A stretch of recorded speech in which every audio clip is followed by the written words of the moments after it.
The U.S. has voiced hopes of forging better ties with Venezuela once the political upheaval caused by President Hugo Chávez's death is over.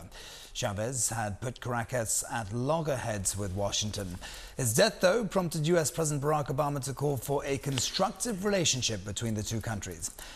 Chávez, who was 58, died on Tuesday after a 2-year battle with cancer. On Wednesday, supporters paraded his coffin through the streets of the capital in a flood of emotion that could help his deputy, Nicolas Maduro, win an election that's due within the next 30 days. Tens of thousands of mourners marched behind the hearse, carrying Chávez's casket draped in the national flag. His body has since arrived at a military academy where it will lie in state before a state funeral on Friday. Now, Justin Bieber is facing a backlash from fans in Britain after he turned up 2 hours late for a concert in London.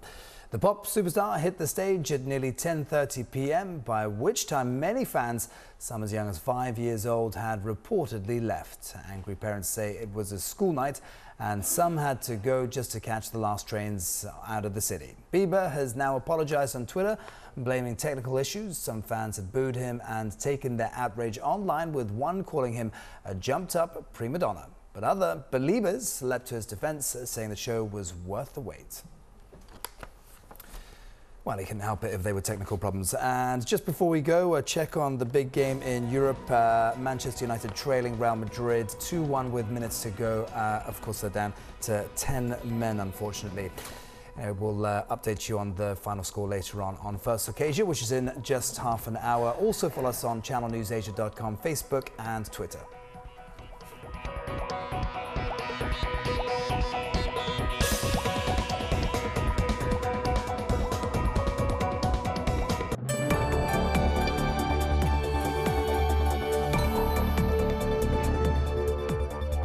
And here's a check on the headlines this hour. Malaysia says the Philippines has agreed to charge a group of Filipino intruders in Sabah to the fullest extent of the law. Malaysia's biggest security crisis in years saw it launching a fierce military assault on the armed militants in the Malaysian state. It prompted protests by the group's supporters, who demonstrated outside the Malaysian embassy in Manila. In the night's other tie, Paris Saint-Germain survived a scare in Paris to grab a come-from-behind 1-1 home draw with Valencia. The 3-2 aggregate win means PSG make their first quarter-final in 18 years. And David Beckham didn't make it onto the pitch tonight, although every move was closely followed by the media while he was sitting on the bench. I'm sure it was. He remains popular as ever. Well, Manchester United manager Alex Ferguson and his players could be disciplined for failing to meet their media commitments after their Champions League exit to Real Madrid. Are you surprised by that, Patrick? Well, Fergie looked pretty upset after the match, and understandably so. United, of course, controversially lost the tie 2-1 after the referee sent winger Nani off for a high-footed collision with Real defender Alvaro Arbeloa. Instead of facing the media at the mandatory press conference after the game, Ferguson sent out his assistant, Mike Phelan.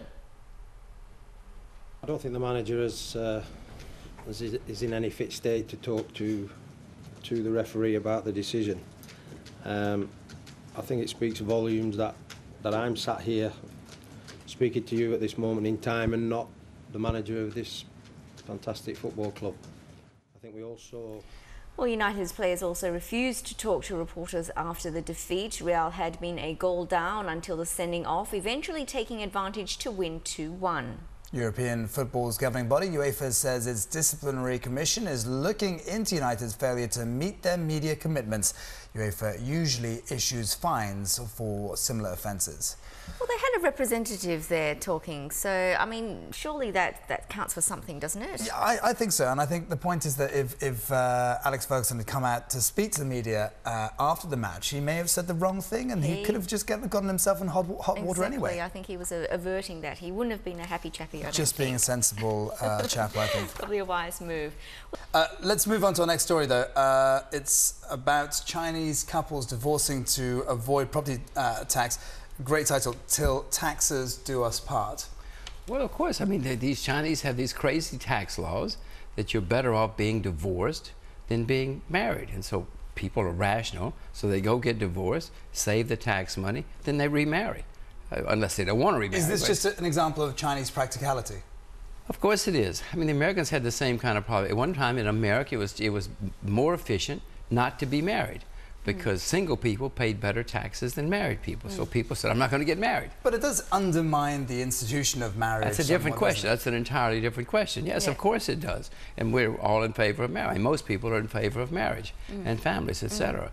But the politicians don't think that way until it's too late. Now the Chinese politicians have got to figure out, what do we do now? Well, what can they do now? They can change the law. They can change the tax law and not make it discriminatory to be single instead of married. But, I mean, another way you might argue is that they could just scrap all these quick divorces that are available in China now. Oh, that's going to cause lots of turmoil. People will have to stay married whether they want to or not. Oh, boy, that's going to be fun. Taking away human rights, isn't it? Yeah, but it is a reflection of the situation, the hard economic times that a lot of Chinese are going through, if they are going to this extent, isn't it? Well, of course. I mean, but they can save 20%. That's a lot of money. That could be $1 million renminbi or something. That could be a lot of money. It's worth the hassle for a lot of Chinese. It's not such a hassle. To get a divorce in China, you go down to the shop, to the office, you give them a few renminbi, and you're divorced. And I mean, it's not like in some countries. And then a few years later, get remarried again. A few days later. When you've made the savings. Marry somebody else. I mean, depending on your own attitudes. Well, I mean, that is one of the things that officials are pointing out, that there are some unfaithful men. They only just mention men, but not women here. That may be actually wanting a permanent divorce and are using the tax excuse as an excuse. Well, I don't know. You have to ask the unfaithful men. Don't ask me. I don't know. But really, at the end of the day, it might all be very practical. But you just think about it. It's just very wrong, isn't it? I concur. The taxes is what's wrong, though. You should be blaming the politicians, Yvonne. But the politicians came up with these absurd laws. They should be scrapping the taxes, is what they should be doing, and then people would not have this incentive, and maybe the unfaithful men would have to stay married. Well, let's talk about marriage then. And you have an interesting article that you picked up in Japan. Yeah, I just came back from Japan, as a matter of fact, and I found this article, and it said that 50% of Japanese men, if given the choice, would marry the same woman again. Only 38% of Japanese women said that they would marry the same Why guy. the imbalance?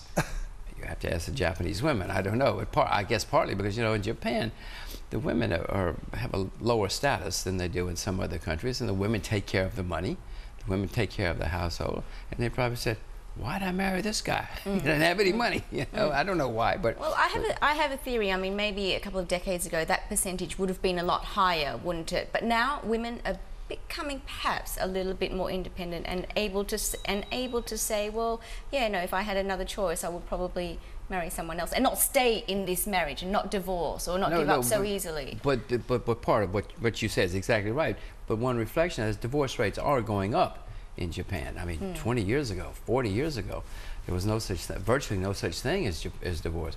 Now women are getting divorced. They're saying, I don't want to stay with you anymore. And by the way, for women over 50, it's three times as many women over 50 who said, I wouldn't have married this guy. Okay, so they've kind of wisened up a bit, or admitted that they wouldn't marry. But what about the percentage of 50%? Are you surprised by that? Yeah, that because 50% the statistics of men is depressing for both men and women. Yeah. No, it's certainly a depressing statistic, but if you look at other, like America, in America, 1 out of 2 divorces, 1 out of 2 marriages winds up in divorce. So it's sort of the same thing. I mean, in America, they go ahead and get divorced.